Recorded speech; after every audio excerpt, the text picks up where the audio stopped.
لہذا ہم supreme court کے اس فیصلے کو مسترد کرنے کا اعلان کرتے ہیں۔ ہم اس فیصلے کو جوتے کی نوک پر رکھتے ہیں، جوتے کی نوک پر بھی نہیں بلکہ جوتے کے نیچے رکھتے ہیں۔ عالمی دباؤ پر یا حکمرانوں کے دباؤ پر یا اپنی معاشی اور اقتصادی لالچوں میں آ کر کوئی ایسا فیصلہ جو میرے پیغمبر کی ختم نبوت کے خلاف ہوگا ہم اس کو کبھی قبول نہیں کریں گے۔ اللہ ہمیں حضور کی ختم نبوت کا چوکیدار بنائے۔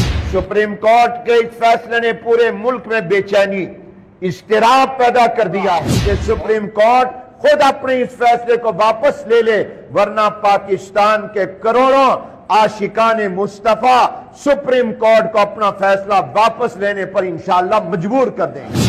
آپ تیار ہیں کہ نہیں تیار؟ علماء کی آواز پر لبیک کہو گے؟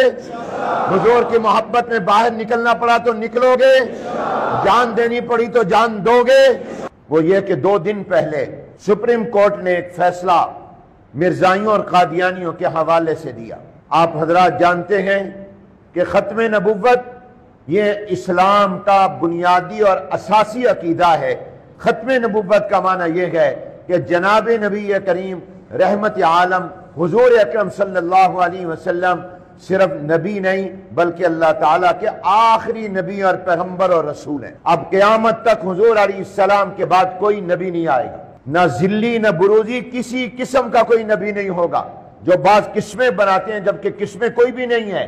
اب حضور علیہ السلام کی نبوت کا جھنڈا قیامت تک لہرائے گا اور آپ کا کلمہ پڑھنا ہی ہدایت کے لیے اور نجات کے لیے ضروری ہوگا۔ حضور اکرم صلی اللہ علیہ وسلم کے بعد اب کوئی نبی اور پیغمبر نہیں آئے گا۔ حضور علیہ السلام نے فرمایا خاتم النبیین لا نبی بعدی، میں آخری نبی ہوں، میرے بعد کوئی نبی نہیں آئے گا اب قیامت تک۔ کیونکہ حضور کی نبوت باقی، اس لیے اللہ نے تورات انجیل زبور اصل شکل میں نہیں رہی، مگر یہ قرآن جس طرح حضور پر نازل ہوا تھا، جس طرح لوح محفوظ میں تھا، آج بھی قرآن اسی اصل اور مکمل شکل میں محفوظ اور موجود ہے۔ کیونکہ قرآن نے قیامت تک رہنا تھا، اس کے حکم قیامت تک چلنے تھے۔ حضور کی نبوت بھی باقی، اترنے والا قرآن بھی باقی، یہ قیامت تک رہے، محفوظ ہے۔ اس لیے پورا دین محفوظ ہے، آپ کی تمام احادیث محفوظ ہیں۔ یہ تمام علم قرآن و حدیث محفوظ ہونا یہ آپ کی ختم نبوت کی وجہ سے۔ حضور آخری نبی، اور حضور کے بعد اگر کوئی نبوت کا دعویٰ کرے تو وہ کیا ہے؟ وہ کذاب، وہ دجال، وہ کافر، وہ جھوٹا۔ یہ ہمارا ایمان اور عقیدہ ہے۔ اور یاد رکھیے، میں کہا کرتا ہوں کہ ختم نبوت ہمارا عقیدہ ہی نہیں، ختم نبوت ہماری عقیدت بھی ہے۔ ختم نبوت ہمارا نظریہ ہی نہیں، ختم نبوت ہماری محبت بھی ہے۔ ختم نبوت ہمارا نظریہ اور عقیدہ ہی نہیں، ہمارا عشق بھی ہے۔ حضور علیہ السلام سے ہماری محبت اور عشق یہ ہے کہ ہم حضور علیہ السلام کو اپنا آخری نبی اور پیغمبر مانتے ہیں۔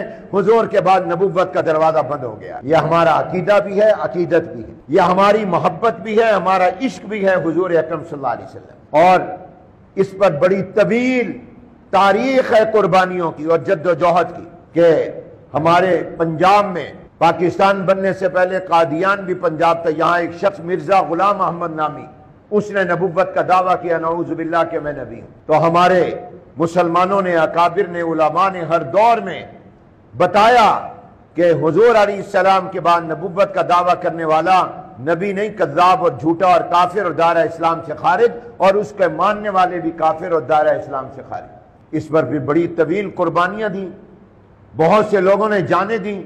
شروع سے ہی ختم نبوت کے تحفظ کے لیے شہادت کی تاریخ رقم ہوئی۔ سیدنا صدیق اکبر رضی اللہ تعالیٰ عنہ نے پہلا جہاد ہی منکرین ختم نبوت سے کیا، جہاں منکرین زکوٰۃ اور مرتدین کا مقابلہ کیا، وہاں منکرین ختم نبوت کا بھی مقابلہ کیا۔ اور اس کے لیے صحابہ نے بہت جانیں دیں، بلکہ حضور کے زمانے میں جتنے غزوات ہوئے اتنے صحابہ شہید نہیں ہوئے جتنے ختم نبوت کے تحفظ کی جنگ یمامہ میں شہید ہوئے۔ صحابہ نے جانیں دیں، مسلمانوں نے جانیں دی ہیں۔ 1974 میں ہمارے مسلمانوں کی اور علماء کی محنت کے نتیجے میں پاکستان کی پارلیمنٹ نے اور قومی اسمبلی نے متفقہ طور پر قادیانیوں کو غیر مسلم اقلیت قرار دیا اور کہا کہ یہ دائرہ اسلام سے خارج ہیں۔ یہ اب پاکستان کا دستور اور آئین بن گیا۔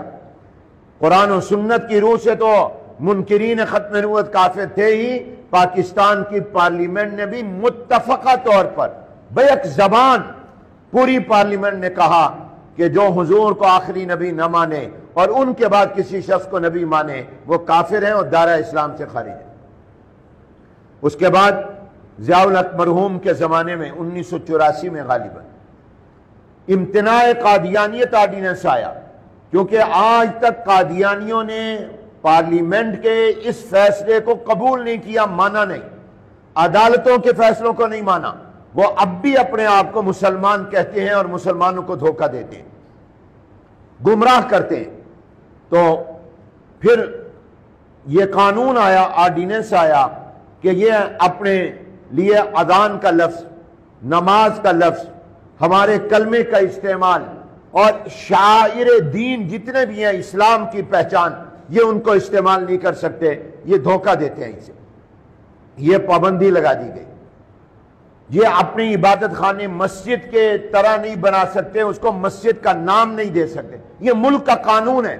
لیکن سپریم کورٹ نے پہلے فروری میں، اسی سال فروری میں، اور اب جولائی کی 24 تاریخ کو ایسا غلط فیصلہ دیا جو پاکستان کے آئین اور قانون کے بھی خلاف ہے اور شریعت اسلامیہ کے بھی خلاف ہے، غیر آئینی بھی، غیر قانونی بھی اور غیر شرعی بھی۔ اور ان سے کہا کہ ان کے بارے میں یہ سہولت کاری کی سپریم کورٹ نے اور چیف جسٹس نے اور اس کے بعد ساتھیوں نے کہ یہ اپنے مذہب کی تبلیغ اپنے اداروں کے اندر کر سکتے ہیں، گویا اسلامی شاعر کو استعمال کر سکتے ہیں، اپنے کفر کو اسلام کے نام پر آگے پھیلا سکتے ہیں۔